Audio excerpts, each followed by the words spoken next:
네, 이전에 뉴스 정면 승부 4부 정치 현안들에 대한 날카로운 평가 또 그리고 빅데이터 분석 결과를 함께 들여다보는 순서입니다. 빅데이터 정치로 시작합니다. 함께해 주실 두 분 소개합니다. 전예현 우석대 대학원 개건 교수 나오셨습니다. 안녕하세요. 안녕하세요. 전예현입니다. 네, 김다솜 글로벌 빅데이터 소장 함께합니다. 안녕하세요. 네, 안녕하세요. 데이터 큐레이터 김다솜입니다. 네, 자 오늘 빅데이터 정치 빅정치 앞서서 신율 교수께서 예고를 세게 해주셨어요. 네, 오늘 뭐 그렇습니다. 관심 있는 분들 많으실 것 같은데 김다솜 소장님 이번 주 빅데이터에서 가장 주목한 정치 분야 키워드 어떤 것들이 있는지 좀 살펴볼까요? 네, 신율 교수님의 답변을 이어서 한번 알아보도록 하겠습니다. 예. 저희 글로벌 빅데이터 연구소에서는요. 12개 채널 22만 개 이상의 사이트에 올라온 텍스트를 바탕으로 이 데이터를 분석하고 있는데요.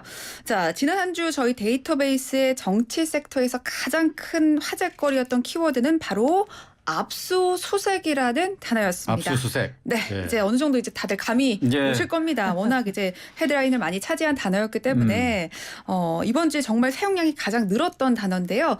언급량은 총 6만 2천여 건으로 집계됐고요. 압수수색이라는 단어는 사실 윤석열 정부 들어서는 계속해서 이제 사라지지 않고 계속 오르고 있는 단어이긴 합니다.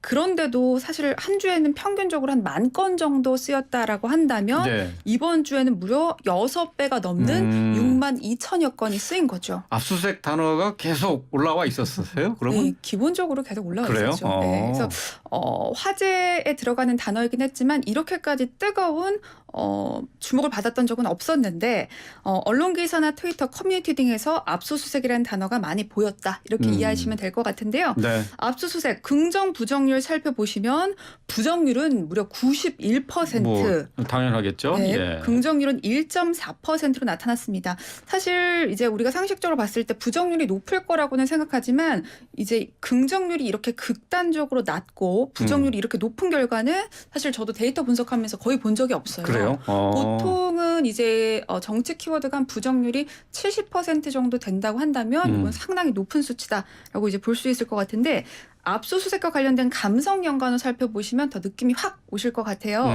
이 탄압, 대치, 중단, 규탄, 침탈 그리고 불참 같은 이제 단어들이 거의 다 예. 부정어고요. 예. 이런 맥락에서 어떤 단어들이 어떻게 쓰였는지 이제 어느 정도는 다들 뭐 이해하실 거니까 굳이 설명을 할 필요 없을 것 같고요. 한마디로 민주연구원 압수수색 이후 여야가 극심한 대립으로 치닫고 있다. 이렇게 해석할 수 있겠습니다. 예. 자, 압수수색. 이 압수수색에 앞서서 민주연구원의 김용 부원장이 체포가 됐었잖아요. 그리고 지금 이제 구속된 상태에서 수사를 받고 있는데 김용 부원장이 지금 현재 모든 혐의를 부인하고 있고 또 오늘 나온 뉴스를 보니까 진술을 거부하고 있다. 이런 소식이 나오고 있더라고요. 전 교수님, 그 친명계 좌장이라고 불리는 사람이 한 사람 더 있잖아요. 누구 말씀? 정성호 의원. 정성호 의원. 예. 친명계 좌장으로 불리는 의원. 정성호 의원이 돈을 안 받았다고 믿고 있지만은 이 김용 부원장이 개인 비리를 저질렀을 가능성이 전혀 없다고 볼 수 없다. 이렇게 입장을 밝혔네요. 어떻게 해석해야 됩니까? 근데 이제 제가 이 발언이 나오게 된 맥락을 보면은 질문을 이렇게 하니까 거기에 대한 답변 과정에서 이거 나온 겁니다. 그래서 질문에 대한 전반적인 답변에 흐르는 기조는 우리는 합법적인 거에서 모든 것을 다 했다. 설사 정치 자금을 받거나 집행했더라도 네, 예. 이 기조 하나. 그리고 이재명 대표 같은 경우에는 이런 부정부패에 대해서 늘 조심했던 사람이다라는 거 하나. 또 하나 이제 질문이 그렇다면 제일 궁금한 게 이 김용 부원장 돈이 도대체 어디로 갔냐라는 취지의 질문이 나오니까 네. 여기에 대해서 하나님만이 알겠지만 김용이 개인 비리를 저질렀을 가능성이 전혀 없다고 볼 수는 없다라고 한 거예요. 전반적으로 해석을 해보면 지금 친명계가 가장 강조하고 있는 것은 첫 번째 단일 대우입니다. 예. 즉 이재명 대표에 대한 개인의 문제가 아니라 이건 민주당 제1당에 대한 문제다라는 걸 강조하면서 오늘도 의원들이 다 뭉쳐서 규탄대하고 그랬거든요. 그렇죠. 네. 사실 이재명 대표가 가장 경계해야 될 부분은 외부로부터의 공격도 있지만 당 내부에서 파열음이 나오기 때문에 부분일 수가 있거든요. 그래서 단일 대우를 강조하는 것으로 보고 두 번째 이 단일 대우가 강조가 되려면 지금 이 수사 상황이 당에 타격을 준다라는 말이 나와서는 안 되는 거거든요. 근데 최근에 김혜영 전 최고위원이 이재명 대표 이제 역사에서 그만 퇴장해야 된다는 식으로 취지를 발언을 하면서 시끄러운 바가 있습니다. 그래서 제가 보기에는 설사 김용민주연구원 부원장에게 무슨 문제가 있더라 하더라도 그건 개인적 차원의 문제이지 뭐 어마무시하게 우리 민주당과 관련해서 한 문제는 아닐 거다라는 뉘앙스를 풍긴 것으로 보입니다. 그러니까 당과 김용 부원장과는 선을 긋는 그런다는 그렇죠. 얘기가 되는 거죠. 거리두기를 하고 있는 거죠. 그러니까 이제 김용 부원장이 선거에 쓴다고 얘기는 했지만은 그건 자기가 그 중간에 가로챘다. 이런 얘기가 되겠네요. 조심스럽지만 그랬을 가능성을 배제할 수 없다라는 걸 돌려서 말한 것으로 해석이 되고요. 왜냐하면 지금 이재명 의원이 그냥 의원이 아니라 당 대표이지만 전직 대선 후보였잖아요. 그리고 이게 지금 계속 여권에서 나오는 용어가 대선 자금하면 뭔가 그렇죠. 어마무시한 느낌이 들지 불법 대선 않습니까? 자금. 그렇다 보니까 이런 부분과 자꾸 분리하려는 전략을 쓰는 것을 보입니다. 자, 김 소장님, 관련해서 이제 이재명 당 대표가 대장동 특검을 요구하고 지금 있지 않습니까? 이재명 대표 관련해서 빅데이터 상의 반응은 어떻게 나타나고 있나요? 네, 이제 빅데이터 상으로 살펴보면 이재명 대표의 사법 리스크 점점 커지는 거 아닌가라고 이제 판단해 볼 수 있겠는데요. 무엇보다 이번 주에 이 대표의 언급량이 크게 늘었습니다. 13만 6천 건을 넘었는데요. 지난주 한 주 동안 살펴보면 6만 건이 조금 안 됐었거든요. 이제 2배 이상 늘었고요. 윤석열 대통령 이번 주 언급량이 이제 12만 8천 건인데요. 이 대표가 윤석열 대통령보다 언급량이 더 많았다라는 이제 포인트 짚어볼 수 있을 것 같고요. 보통 정치 부분에서 대통령보다 언급량 많기가 사실 쉽지 않거든요. 그런 부분들 특히 최근까지 윤 대통령을 둘러싼 여러 가지 논란이 정말 이어지면서 윤 대통령의 언급량이 이 대표에 비해서 훨씬 더 높은 추세였는데 이게 역전이 된 주라는 거 요게 있고요. 이제 빅데이터 분석으로 보자면 여론의 관심이 윤 대통령에서 이 대표로 넘어갔다라고 볼 수 있을 것 같은데요. 물론 이게 긍정적인 관심이라면 이 대표에게 상당히 또 좋을 것이고 야당에게도 굉장히 좋은 어떤 일이겠지만 이 대표와 함께 쓰인 연관어 보시면 1위가 검찰, 2위가 수사, 3위 대장동, 이 밖에도 이제 대선 자금 그리고 최측근 등의 단어가 상위권에 올라왔습니다. 이 결국에는 연관어 대부분이 이제 검찰 수사와 관련된 것들이다. 이제 늘어난 이 대표의 언급량은 이 대표의 사법 리스크가 이제 현실화되고 있는 것을 어느 정도 보여주고 있다라고 해석할 수 있을 것 같고요. 특히 이 대선 자금이랑 최측근이라는 단어가 새롭게 등장하는 것을 조금 심상치 않게 볼 수 있을 것 같은데 이 대장동 개발 로비 그리고 특혜 의혹 사건이 검찰 수사 1년여 만에 불법 대선 자금 수수 의혹으로 지금 번졌단 말이죠. 이 최측근들이 수사를 받고 출국이 금지되고 있는 상황이고요. 참고로 이제 검찰이 대선 자금 수사에 나선 것은 2002년이죠. 이제 한나라당 때 이른바 차떼기 사건 이후로 20여 년 만이라고 합니다. 이제 문민정부 이후에는 불법 대선 자금 수수 의혹으로 당사자가 기소되거나 처벌되는 전례는 없었었거든요. 근데 검찰이 과연 이 대표 기소까지 갈지 요 점 굉장히 귀추가 주목됩니다. 아까 신율 교수는 이제 이 관련한 내용을 살짝 언급을 했었어요. 그러면서 이제 정치인들이 많이 언급되는 거는 좋지만은 지금 이렇게 빅데이터 상에 언급이 되는 거는 그 결코 좋은 게 아니다. 이렇게 그 얘기를 하거든요. 빅데이터 상으로는 이게 그 정치인 언급, 부정어, 뭐 긍정어 상관없이 뭐 좋은 뉴스는 아니죠.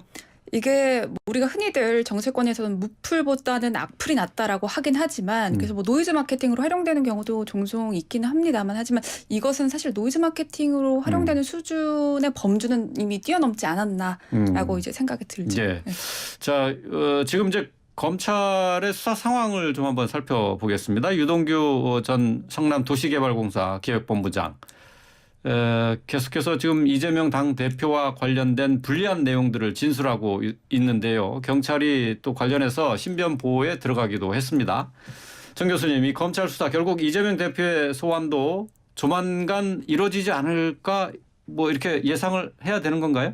이게 두 가지가 엇갈립니다. 제가 법조인들한테 물어보니까 검찰이 중요하게 여기는 건 속전, 속결이다. 그래서 할 것이다. 라는 게 법조인들에서 많은 전망이 나와요. 그런데 정치를 오래 하셨던 뭐 의원이나 이런 분들한테 제가 해보면 아니다. 길게 갈 거다. 왜냐. 이재명 고사 작전이다. 그러니까 완전히 시각이 다른 거예요. 물론 이제 당사자로서는 이게 어떤 게 좋은지는 봐야겠지만 이재명 고사 작전이다. 이것은 무엇이냐면은 지금 빅데이터만 봐도 아시겠지만 사실 우리가 보통 그래도 실체적 진실을 좀 알 수 있는 것은 법원의 판결이 어떻게 나오냐이거든요. 그나마 제도권에서 우리가 이 사람이 유죄다 무죄를 가릴 수 있는 거고 지금은 검찰의 수사 단계인데 네. 검찰의 수사가 길어지면 길수록 부정적인 기사가 계속 민주당 입장에서는 생산되는 것이기 때문에 네. 정치인들이 보기에 이 검찰과 윤석열 정권이 손을 잡고 만약에 민주당에게 타격을 주려면 오히려 고사작전식으로 계속 이것을 끌다가 어떤 시점에 소환을 할 가능성도 있다라는 전망이 나오고 있는 거죠. 길게 수사를 이어가는 모습을 보여주는 게 오히려 정부 여당에게는 유리하다 판단할 수 있다 그런 얘기네요. 그렇습니다. 민주당에서 이제 진퇴양난 상황에 놓일 수 있는 부분이 있고 네. 내부에서도 이게 장기화된 피로감이 발생할 수도 있거든요. 예. 그런 부분이다. 다만 소환을 절대 안 할 거다 이렇게 말씀하신 분은 제가 취재 과정에서 별로 없었습니다.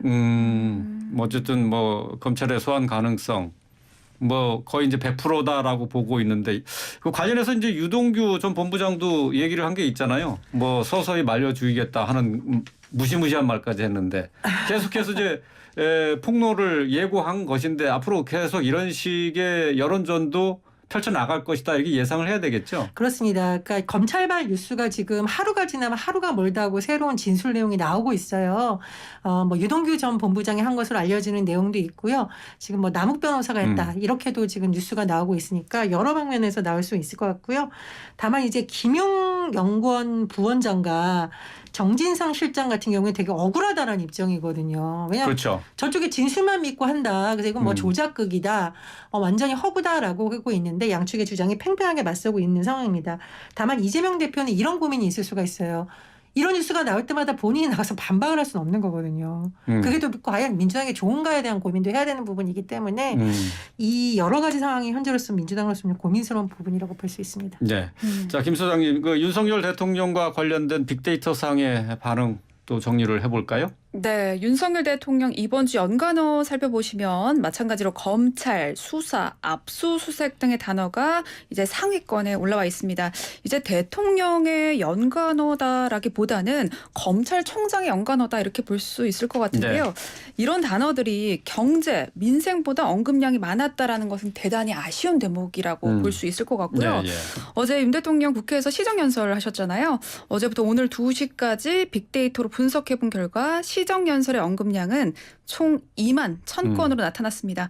그런데 연관어 1위가 보이콧, 2위가 불참이에요. 네. 이제 민주당이 본회의장 입장 대신 로텐더홀에서 규탄 대회하고 또 이제 대통령 입장 때는 침묵 시위를 벌였죠. 이제 대통령이 직접 나서는 시정연설에서 야당이 아예 입장조차 하지 않은 채 전면 보이콧한 것은 헌정사상 최초다라고 이제 볼 수 그렇죠. 있을 것 같은데요. 예. 이 때문에 시정연설 관련 연관어는 나오지 않았고요. 보이콧, 불참 등이 상위권에 올라갔다라고 볼 수 있을 것 같고 이제 윤 대통령은 민생 해결 방안이 담긴 예산안이라면서 협조를 당부했는데요. 이 때문에 민생이라는 단어가 시정연설의 연관어로도 조금 사용이 됐고요. 구체적인 내용으로 들어가 보면 사회적 약자 중심의 복지, 미래의 성장 동력 확보를 위한 투자를 강조하면서 경제, 복지 등의 단어들로 많이 언급이 되긴 했습니다만 사실은 부자 감세에 기초한 예산을 편성하고 약자 복지라고 포장했다는 비판도 지금 현재는 사실 듣고 있고요. 네. 그러면서 또 복지라는 단어도 연관어에 또 상위권에 올라갔고요. 이 민주당에서는 대표적으로 노인 일자리 제가 아까 이제 3부 인터뷰하는 것도 들었습니다만 노인 일자리 예산 또 청년 일자리 예산 지역화폐 예산 임대주택 예산 이런 것만 따져봐도 대략 한 10조 원 정도의 민생 예산을 삭감했다라고 이제 비판을 하면서 이런 부분들 지적을 했는데 이런 부분들에 대한 이야기도 굉장히 많았던 것으로 데이터상에서도 나타났죠. 예, 알겠습니다. 자, 계속해서 이번에는 주제를 좀 바꿔서 얘기를 이어가도록 하겠습니다. 정 교수님, 그 강원도 레고랜드발 자금 시장 위기가 정치권에서도 핫한 이슈로 부상하지 않았습니까? 이게 도대체 어떻게 된 일인지 궁금해하는 분들이 많아요. 그러니까 지금 강원도가 레고랜드에 대해서 지급 보증을 했는데 이 지급 보증을 못하겠다 하면서 시작된 것 아닙니까? 어떻게 이게 뭐가 어떤 문제가 있는 건지 간략하게 좀 설명을 좀 해주세요. 네, 춘천에 레고랜드라는 테마 파크가 있습니다. 네. 놀이시설도 있고 이런 곳인데요. 개발 시행사가 강원도 중도개발공사입니다. 네. 강원 중도개발공사에 대해서 최근 김진태 지사가 어떤 결정을 내렸냐. 회생 절차를 신청하겠다라고 밝힌 겁니다. 그래서 이게 시장에서 이 회생 절차를 신청한다 이 말을 듣고 나서 돈을 못 갚는다는 얘기인가라고 되게 혼란이 일어난 거예요. 문제는 뭐냐면 사실 지방정부가 이렇게 보증을 하는 같은 경우에는 굉장히 신용도가 높을 수밖에 없거든요. 시장이 이걸 어떻게 받아들였냐면은 지방정부가 저렇게 보증하는 것도 돈 못 갚는 사태가 오는 거 아니야라고 하면서 이게 연쇄적으로 금융시장에 대한 불안감을 조성하는데 네. 분위기가 있었는데 그것을 터뜨린 트리거 마치 총알이 탁 터져가지고 불이 탁 붙은 것 같은 현상이 있었다는 겁니다. 그래서 여기에 대해서 지금 데이터가 확 번질 수밖에 없는 것은 정부에서 사실은 여기에 대해서 그렇게 초기에 빨리 대응을 하지 않다가 난리가 났다. 지금 채권시장이 난리가 났다는 얘기를 듣고 23일 주말에 거시경제 비상대책회의를 열고서 채권안정화펀드 56조 원 투입하겠다라는 결론을 지금 내린 상황입니다. 네. 어쨌든 지금 이 그 자금 시장의 경색과 관련해서 지금 이제 현직 두 강원도지사의 내탓 공방이 또 치열하지 않습니까? 서로 하는 얘기가 서로 또 달라요. 그러니까 김진태 전 지사를 비롯한 지금 강원도의 같은 경우에는 이 공사 자체를 너무 무리하게 추진했다. 그것을 좀 우리가 수습하려고 한 결정이다라는 것도 하나 있고요. 두 번째는 도의회의 승인을 받지 않았다라고 네. 이렇게 주장을 하고 있습니다. 네. 하지만 최문순 도지사가 인터뷰를 통해서 반박하는 내용을 보면은 무리한 투자가 아니라는 거예요. 오히려 김진태 현 지사가 네. 그 회사 임직원들하고 소통하지 않고 그냥 발표를 하면서 혼선을 키웠다라는 거고요. 예. 두 번째는 도의회 승인도 3차례나 받았고 받았다. 회의록도 있다. 그렇게 그래요? 주장을 하고 있는 상황입니다. 다만 우리가 주목해야 될 부분은 여권의 지금 주호영 원내대표라든가 유승민 전 의원이나 안철수 의원은 좀 더 쓴소리를 하고 있는데 왜냐하면 이게 아무리 정치권이 공방을 한다고 한들 금융시장에 터진 불안감을 쉽게 해소하는 데는 굉장히 많은 시간과 자금이 필요하거든요. 예, 그런 부분들이 한 알겠습니다. 것을 예, 보입니다. 지금 레고랜드 사태와 관련한 빅데이터 상의 반응은 다음 주에 하도록 하겠습니다. 네. 왜냐하면 이게 계속 이어질 것이기 때문에 다음 주에 또 어떻게 진행이 되는지 또 살펴보도록 하겠습니다. 오늘 빅데이터 정치 여기서 마무리하겠습니다. 전혜연 우석대 대학원 개원 교수, 김다솜 글로벌 빅데이터 소장과 함께했습니다. 고맙습니다. 감사합니다. 고맙습니다.